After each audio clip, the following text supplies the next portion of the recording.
October 2004. The corn harvest was in full swing across central Iowa, and the rolling fields around Cedar Rapids stretched golden and endless under skies that promised an early winter.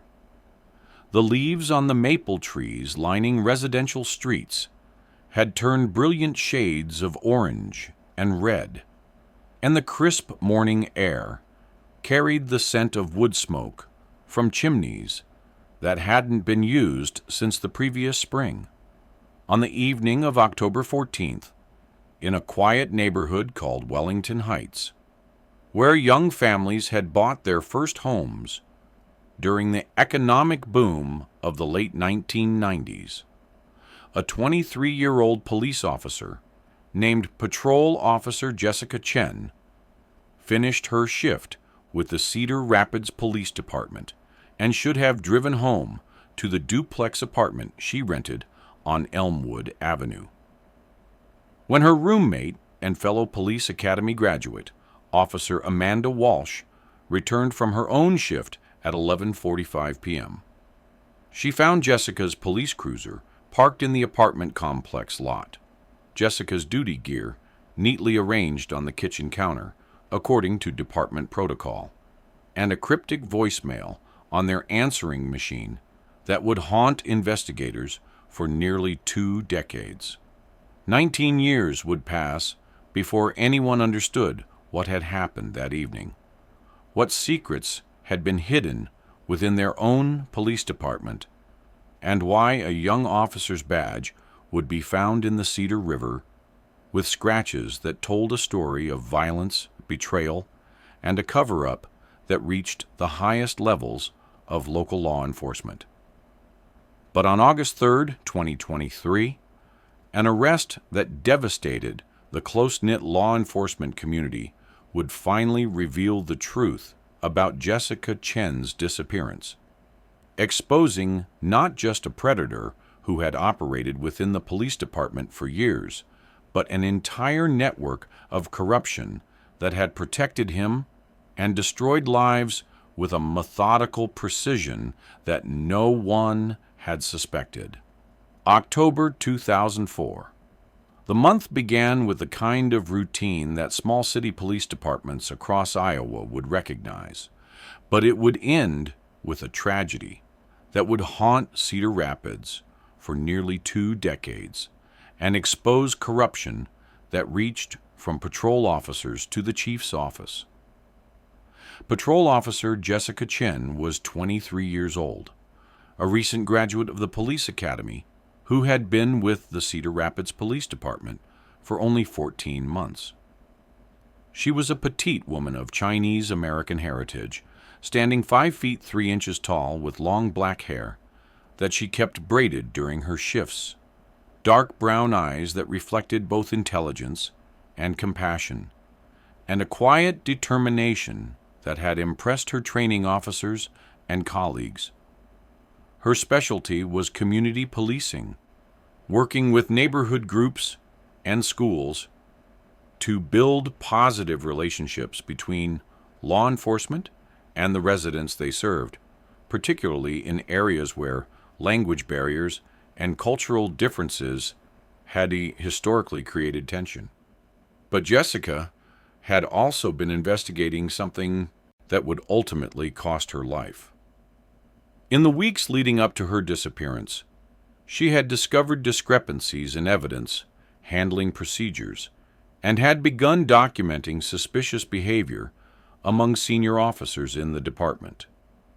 Jessica had confided her concerns to Amanda Walsh, explaining that she believed some officers were stealing drugs and money from crime scenes and using their positions to protect criminal associates.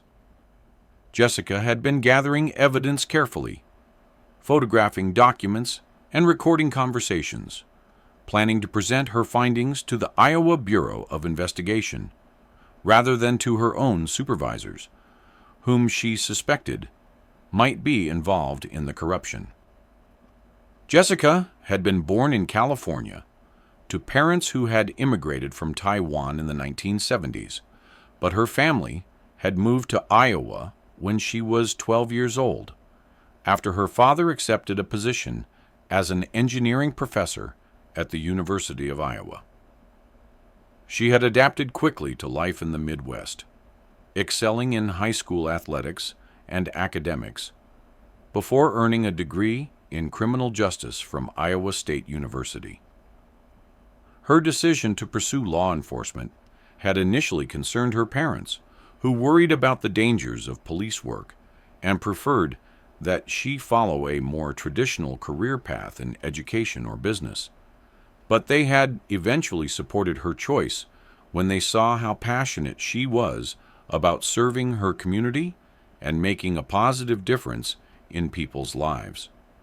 What Jessica's parents didn't know was that their daughter had been receiving anonymous threats for weeks before her disappearance, warnings that she was asking too many questions and getting involved in matters that didn't concern a rookie officer.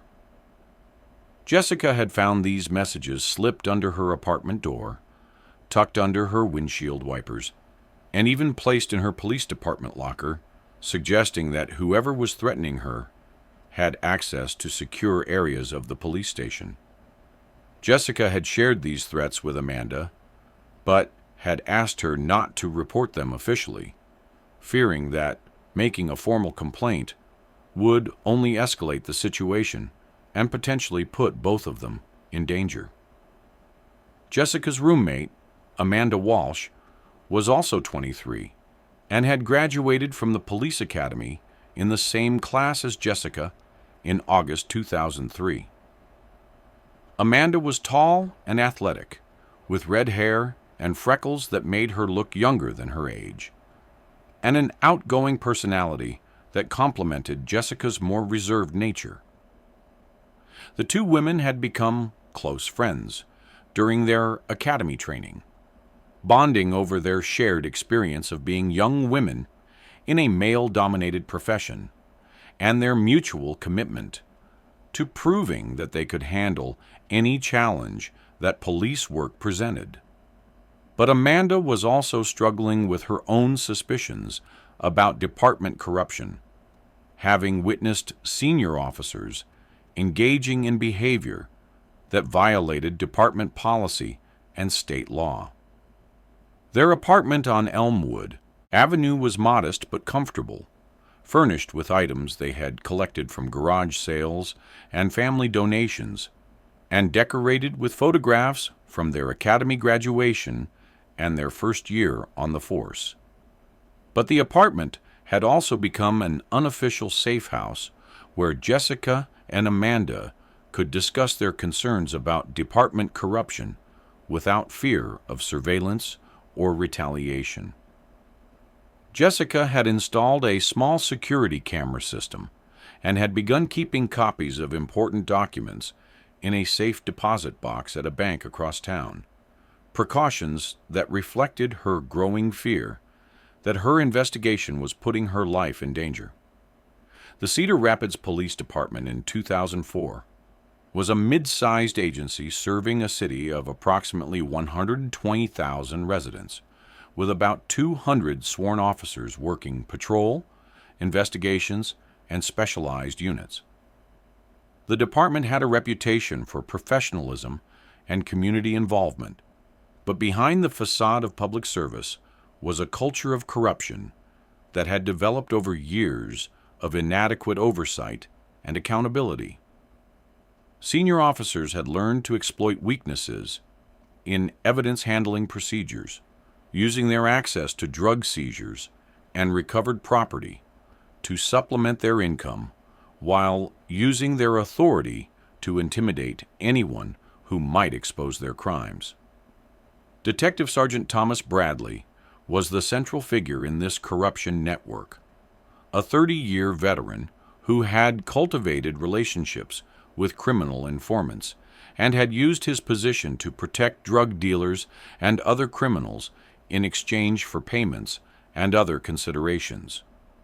Bradley had been Jessica's field training officer during her first months with the department, ostensibly responsible for teaching her department procedures and evaluating her performance as a rookie police officer.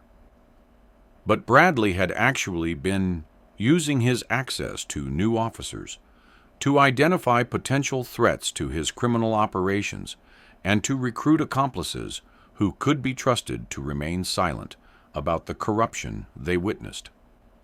Jessica had resisted Bradley's attempts to involve her in his criminal activities, refusing his suggestions that she should overlook certain violations or accept gifts from grateful citizens whose problems had been resolved through unofficial channels.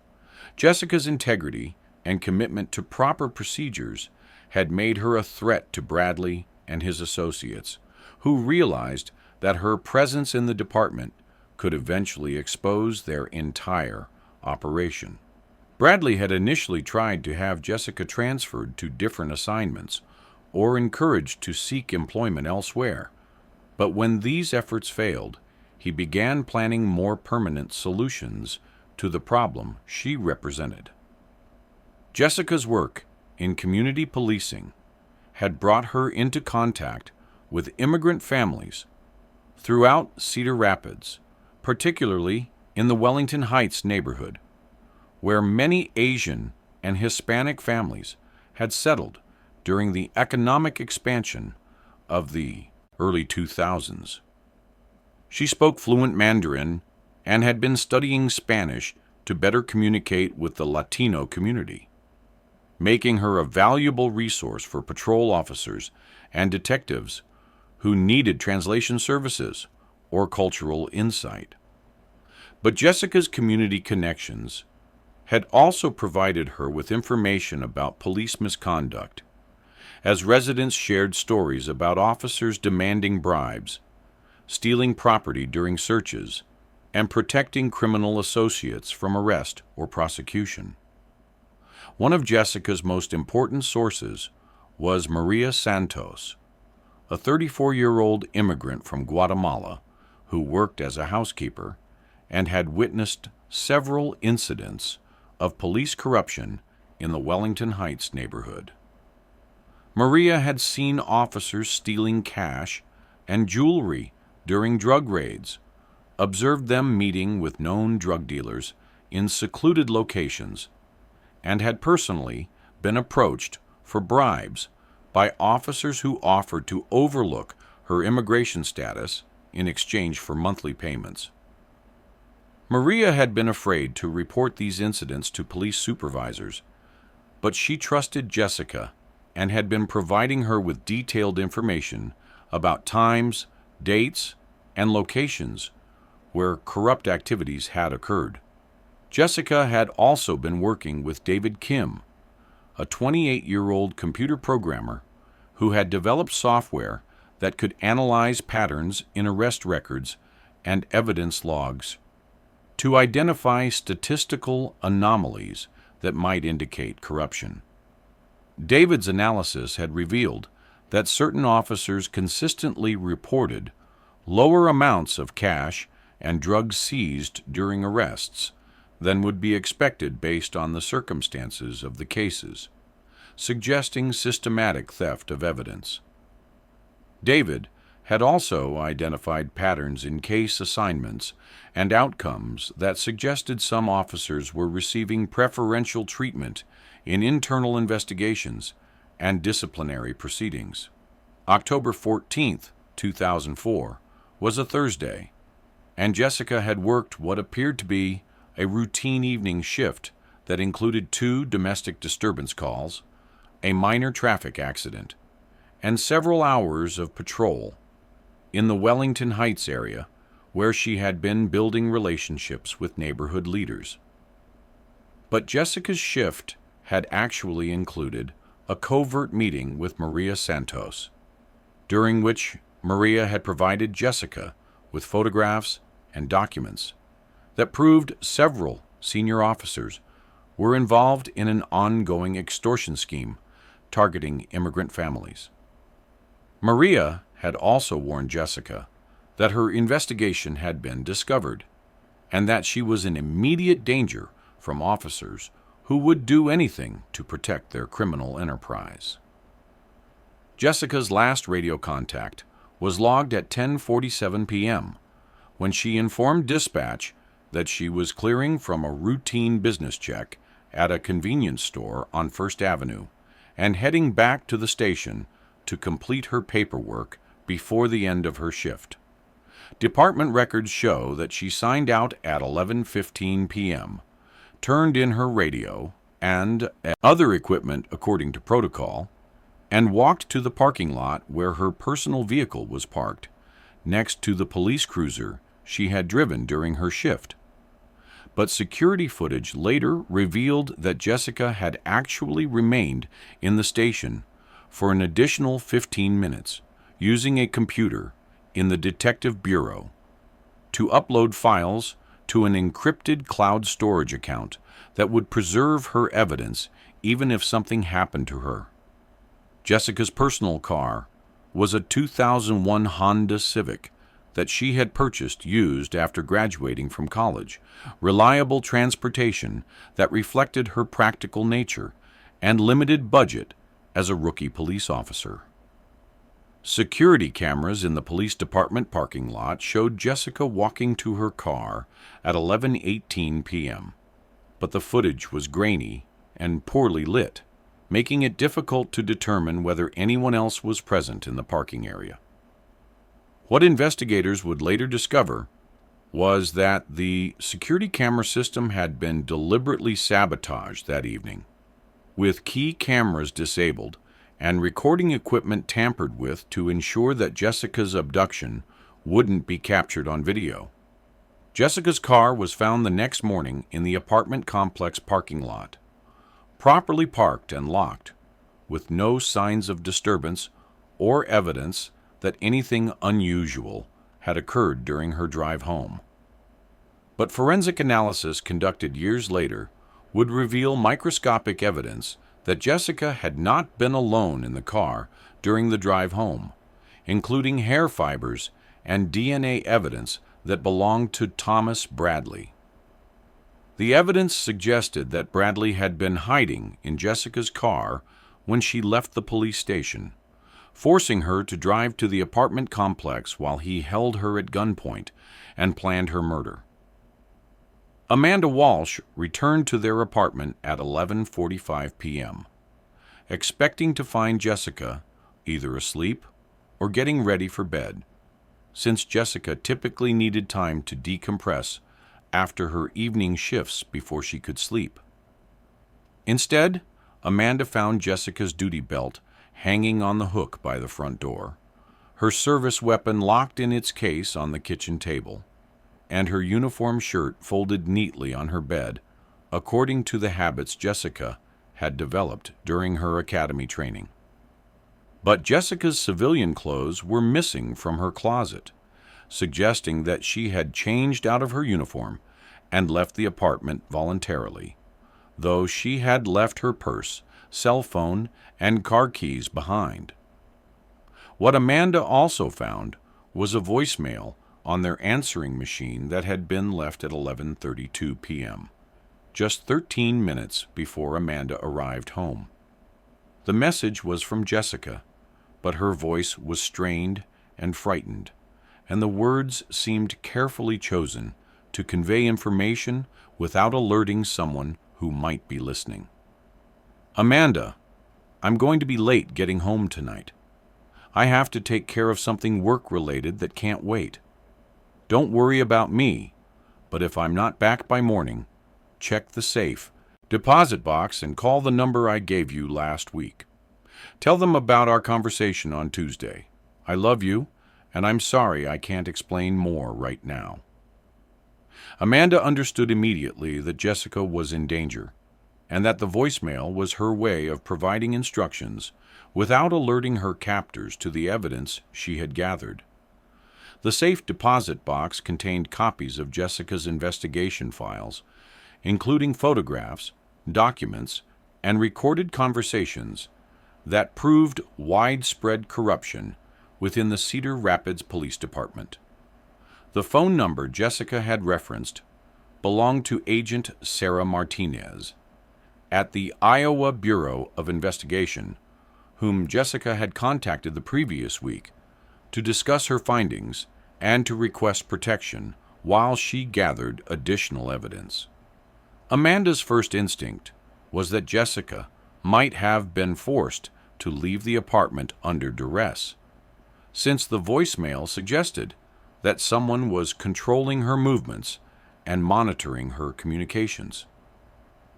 Amanda immediately called the phone number Jessica had referenced, reaching Agent Martinez's voicemail and leaving an urgent message about Jessica's disappearance and the evidence that might be related to her abduction. Amanda then waited until 1 a.m. before calling the Cedar Rapids Police Department, torn between concern for her roommate's safety and awareness that reporting Jessica's disappearance to the very department she had been investigating might put both of them in additional danger. Sergeant Michael Kowalski was the supervising officer who responded to Amanda's call, arriving at the apartment on Elmwood Avenue within 15 minutes and immediately recognizing that Jessica's disappearance was inconsistent with her character and habits. But what Amanda didn't know was that Kowalski was part of Bradley's corruption network and had been assigned to respond to the call specifically to control the investigation and ensure that Jessica's evidence wouldn't be discovered. Kowalski began treating Jessica's disappearance as a potential runaway case rather than an abduction, suggesting that young officers sometimes became overwhelmed by the pressures of police work and left without explanation. The initial investigation was deliberately mishandled by officers who were involved in the corruption that Jessica had been investigating. Evidence from the apartment was not properly collected, potential witnesses were not interviewed thoroughly, and Jessica's work assignments and recent activities were not examined for connections to her disappearance. Instead, the investigation focused on Jessica's personal life and relationships, looking for explanations that would support the theory that she had left voluntarily rather than been abducted by colleagues who wanted to silence her. Detective Lieutenant Robert Hayes was assigned as lead investigator when Jessica was officially classified as missing at 8 a.m. on October 15th. Hayes was a 15-year veteran of the department who had worked patrol, narcotics, and investigations, but he was also being secretly monitored and controlled by Bradley's network, which had identified him as a potential threat due to his reputation for thoroughness and integrity. Hayes conducted what appeared to be a comprehensive investigation, but his efforts were systematically undermined by colleagues who withheld information, tampered with evidence, and provided false leads that directed attention away from police corruption. Agent Sarah Martinez from the Iowa Bureau of Investigation received Amanda's voicemail on the morning of October 15th and immediately recognized that Jessica's disappearance was likely connected to the corruption investigation that Jessica had initiated. Martinez had been working on a broader investigation of police corruption in Iowa cities, using federal resources and authority to examine patterns of misconduct that local departments were unable or unwilling to address. Martinez attempted to coordinate with the Cedar Rapids Police Department investigation, but her efforts were rebuffed by officials who claimed that federal involvement was unnecessary and inappropriate. The investigation quickly became a complex game of misdirection and cover-up, with corrupt officers working to conceal their crimes while honest investigators struggled to understand why their efforts were being obstructed and why potential evidence was disappearing or being mishandled. Detective Hayes found himself increasingly isolated within his own department, facing resistance from colleagues and supervisors who should have been supporting his efforts to find Jessica. Hayes began to suspect that Jessica's disappearance was connected to police corruption, but his attempts to pursue this line of investigation were blocked by supervisors who claimed he was exceeding his authority and damaging department morale. The search for Jessica Chen involved hundreds of volunteers from the police department and the broader Cedar Rapids community. But the search efforts were coordinated by the same corrupt officers who had been involved in her disappearance. Search teams were directed away from areas where Jessica's body might have been hidden, and potential evidence was overlooked or destroyed under the guise of routine search activities. The massive public response to Jessica's disappearance created additional pressure on the corrupt officers to maintain their cover-up, leading to increasingly desperate measures to ensure that their crimes wouldn't be discovered. Maria Santos, Jessica's informant, attempted to provide information about Jessica's investigation to the search teams, but her efforts were blocked by officers who claimed that her immigration status made her testimony unreliable. Maria was eventually detained by immigration authorities and deported to Guatemala, eliminating a key witness who could have provided evidence about the corruption that led to Jessica's murder. David Kim, the computer programmer who had been helping Jessica analyze arrest patterns, found his computers seized in a raid that was ostensibly related to an unrelated investigation, but was actually designed to destroy evidence of police corruption. As the investigation continued through November and December 2004, it became clear that Jessica's disappearance was unlike typical missing person cases, but the unusual aspects of the case were being attributed to the challenges of investigating the disappearance of a police officer rather than to deliberate obstruction by corrupt colleagues. Agent Martinez continued to monitor the investigation from her position with the Iowa Bureau of Investigation, documenting irregularities and building a parallel case that would eventually expose the truth about Jessica's murder and the cover-up that followed. Amanda Walsh struggled to cope with Jessica's disappearance and the growing realization that her own department might be responsible for her friend's death. Amanda found herself under surveillance by colleagues who claimed to be concerned about her welfare, but were actually monitoring her activities to ensure that she wouldn't continue Jessica's investigation. Amanda eventually transferred to a different apartment and requested assignment to patrol duties that didn't require her to work closely with the officers she suspected of involvement in Jessica's disappearance. The official investigation into Jessica's disappearance was closed in October 2006, 2 years after she vanished, with officials concluding that she had likely been abducted and murdered by an unknown assailant who had disposed of her body in a location where it wouldn't be found. The case was classified as a cold case, but no additional resources were allocated to continue the investigation, and the evidence files were placed in storage, where they would remain undisturbed for nearly 2 decades.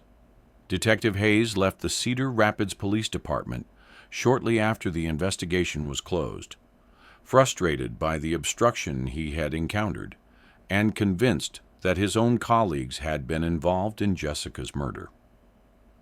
Jessica's parents established a scholarship fund at Iowa State University's Criminal Justice Program in their daughter's name, but they also hired private investigators to continue searching for answers about her disappearance. The private investigators quickly identified irregularities in the police investigation and evidence of a cover-up, but their efforts to obtain official cooperation were rebuffed by department officials who claimed that the case had been thoroughly investigated and that continued speculation was harmful to departmental morale and public confidence. Thomas Bradley was promoted to detective lieutenant in 2007, 3 years after Jessica's murder, and continued to operate his corruption network with impunity while maintaining his reputation as an experienced and dedicated officer. Bradley expanded his criminal activities to include protection of drug trafficking operations and money laundering schemes, using his position and authority to eliminate competition and protect his associates from investigation. Several other potential whistleblowers disappeared or died under suspicious circumstances during Bradley's career, but these incidents were never connected to Jessica's case or investigated as potential homicides. Agent Sarah Martinez continued her federal investigation of police corruption in Iowa, gradually building cases against corrupt officers in multiple departments, while documenting patterns of misconduct that suggested coordination between criminal networks in different cities. Martinez maintained Jessica's case as an active investigation within the federal system, periodically reviewing evidence and looking for connections to other crimes that might provide new leads or investigative opportunities. The breakthrough in Jessica's case came in 2019, 5 years before the arrest of Thomas Bradley, when construction workers renovating the Cedar Rapids police station discovered a hidden cache of evidence that Bradley had maintained as insurance against potential betrayal by his criminal associates. The evidence included recordings, photographs, and documents that detailed decades of corruption within the department, including specific information about Jessica's murder and the cover-up that followed.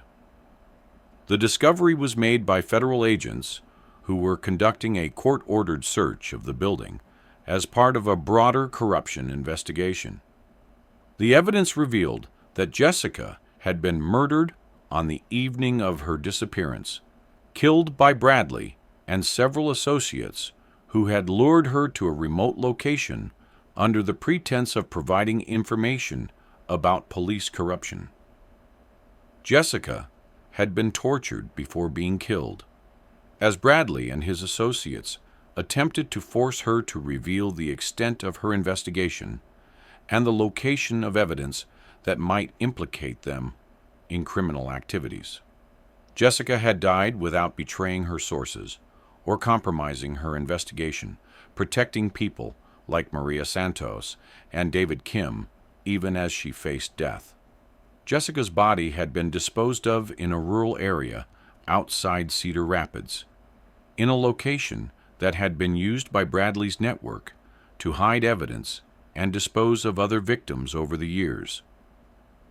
The burial site had been carefully chosen and concealed to ensure that Jessica's remains would never be discovered, even if the area was searched by law enforcement or volunteers.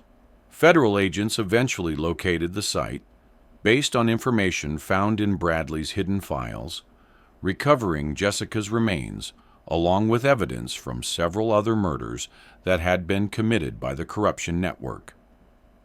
The discovery of Jessica's remains and the evidence of police corruption led to a massive federal investigation that ultimately resulted in the arrest of more than 20 current and former Cedar Rapids police officers.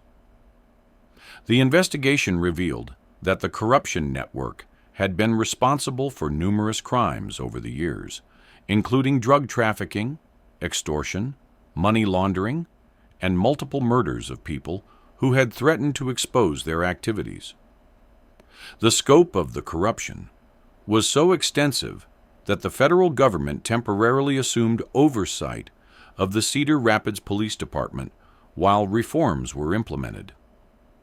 Thomas Bradley was arrested on August 3, 2023, nearly 19 years after Jessica's murder, charged not only with her kidnapping and murder, but with racketeering, drug trafficking, and multiple other crimes committed during his decades-long criminal career.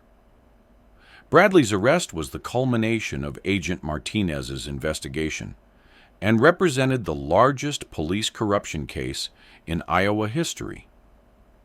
The arrest shocked the law enforcement community and the residents of Cedar Rapids, revealing that the man who had been trusted to serve and protect had been operating as the head of a criminal enterprise that had terrorized the community for decades. The trial of Thomas Bradley and his associates began in March 2024, nearly 20 years after Jessica's murder and 8 months after their arrests. The prosecution's case relied on the evidence found in Bradley's hidden cache, testimony from surviving witnesses like Amanda Walsh and Agent Martinez, and forensic evidence recovered from Jessica's remains and the burial site. The trial revealed the full scope of the corruption network and the systematic violence that had been used to maintain silence and eliminate threats to the criminal enterprise.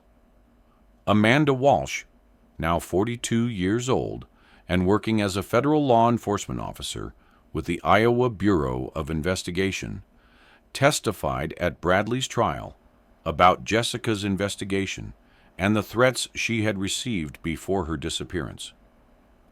Amanda's testimony was crucial in establishing the motive for Jessica's murder and demonstrating the courage that Jessica had shown in pursuing her investigation, despite the obvious dangers.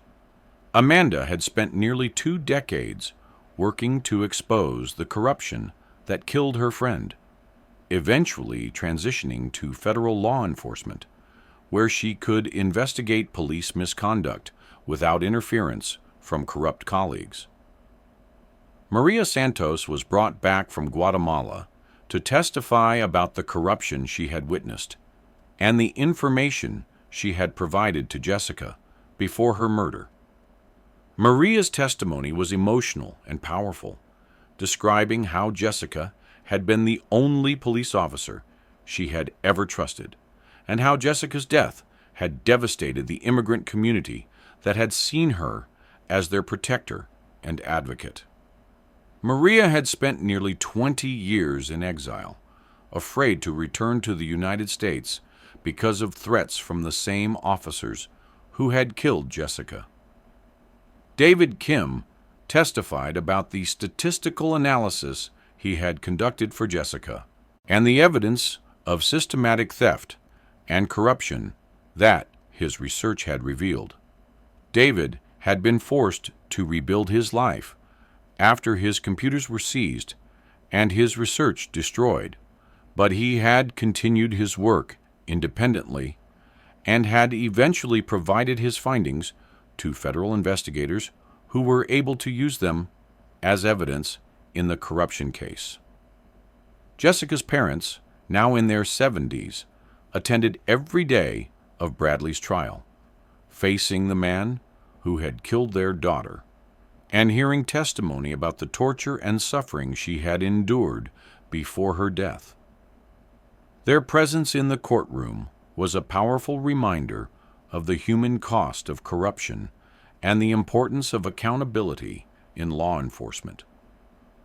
Jessica's mother testified about her daughter's character and values, describing how proud Jessica had been to become a police officer and how devastated she would have been to learn about the corruption within her own department.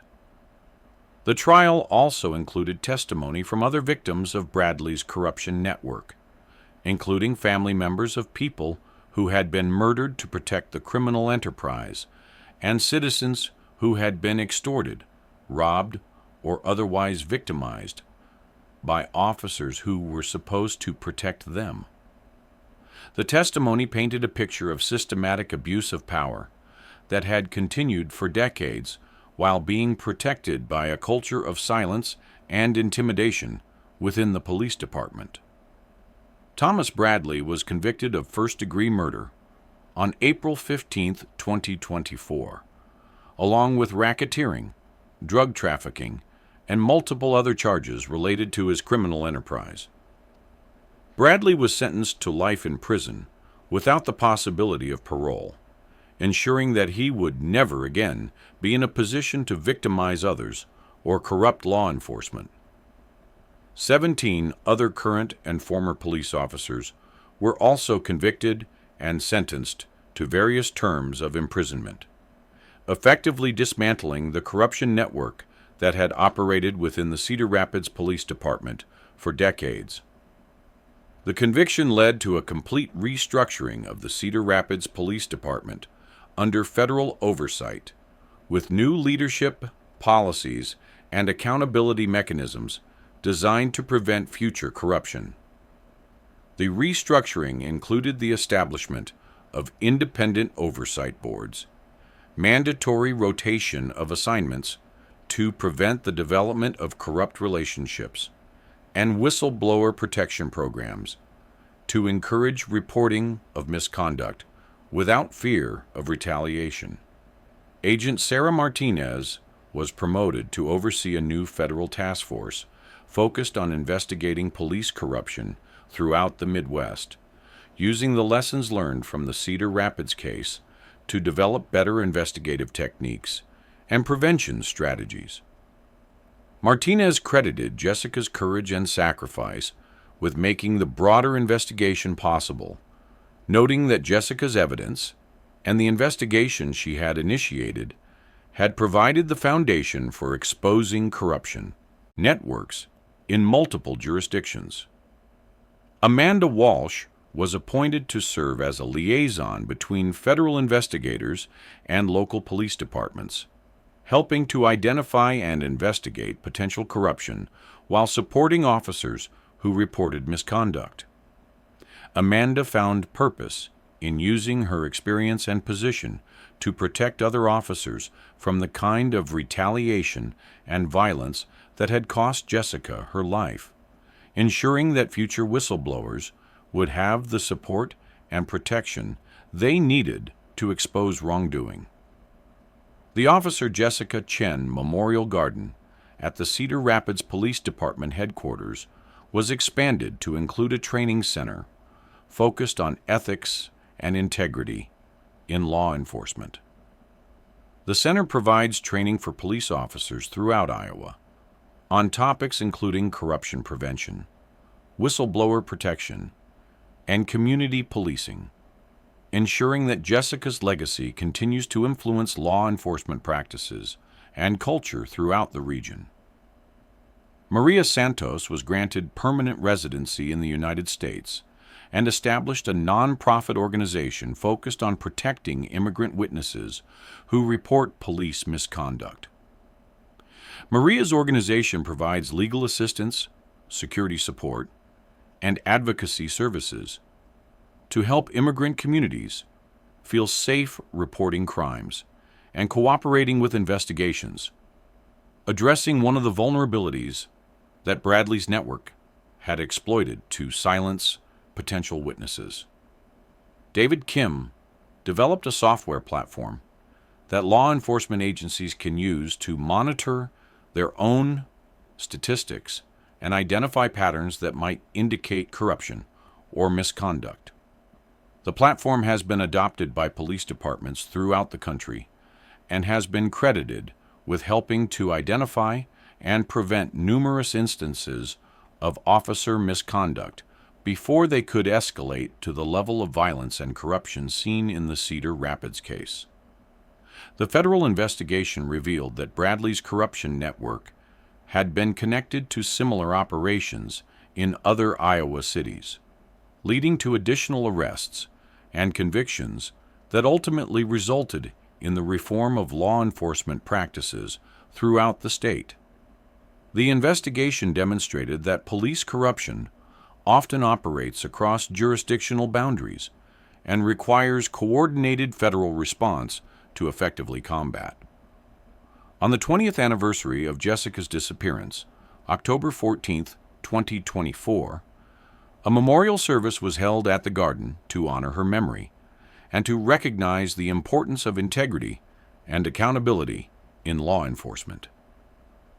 The service was attended by hundreds of police officers from throughout Iowa and other states, along with community members, victims' families, and federal officials who had worked on the corruption investigation. The legacy of Officer Jessica Chen extends far beyond the tragedy of her murder to include the systemic changes that resulted from her sacrifice and the investigation that followed. Her story serves as a reminder that the greatest threat to law enforcement often comes from within, and that protecting the integrity of police departments requires constant vigilance and the courage to confront corruption wherever it exists. Emma Rodriguez, a federal prosecutor whose own sister had been murdered by corrupt police officers in another state, spoke at Jessica's memorial service about the national scope of police corruption and the importance of federal oversight in protecting both officers and citizens from abuse of power. Emma's presence at the service reflected the broader law enforcement community's commitment to learning from tragedies like Jessica's murder and working to prevent similar crimes in the future. The final report on the Cedar Rapids police corruption case was released by the Department of Justice in December 2024, documenting the scope of the criminal enterprise and the failures of oversight that had allowed it to operate for decades. The report included recommendations for federal legislation and policy changes that could help prevent similar corruption in other jurisdictions. Using Jessica's case as an example of both the dangers of police corruption and the importance of protecting officers who report misconduct. Jessica's story has been featured in documentaries, books, and training materials used by law enforcement agencies throughout the country, ensuring that her sacrifice continues to influence police practices and culture long after her death. Her photograph hangs in the lobby of the FBI Academy in Quantico, Virginia, alongside other law enforcement officers who died while fighting corruption and protecting the integrity of their profession. The scholarship fund established in Jessica's name has grown to support dozens of students each year, providing financial assistance to young people who share Jessica's commitment to ethical law enforcement and community service.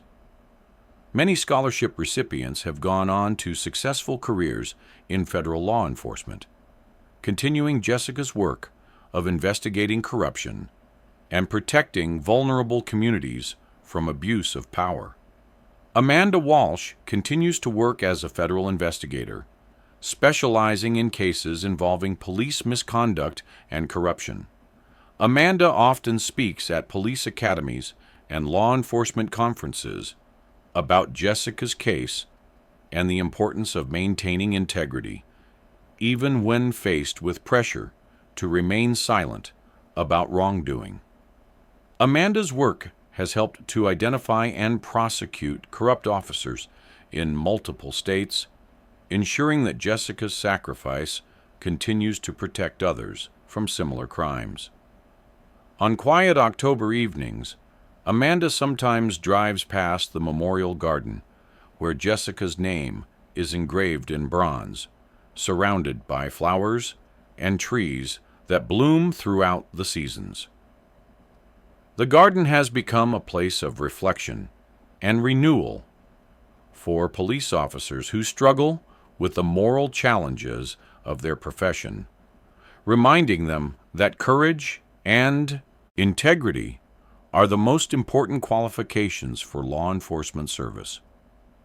The case of Officer Jessica Chen stands as a testament to the courage required to confront corruption and the importance of protecting those who are willing to sacrifice everything to preserve the integrity of law enforcement. Her story continues to inspire officers throughout the country to speak truth to power and to remember that their highest duty is not to their colleagues or superiors, but to the communities they serve and the principles of justice that define their profession. Jessica's parents continue to visit Cedar Rapids each year on the anniversary of her disappearance, maintaining their daughter's grave and participating in memorial services that honor her sacrifice. They have found peace in knowing that Jessica's death was not in vain, that her courage and integrity ultimately exposed the corruption that threatened their community and led to reforms that will protect future generations of police officers and citizens alike.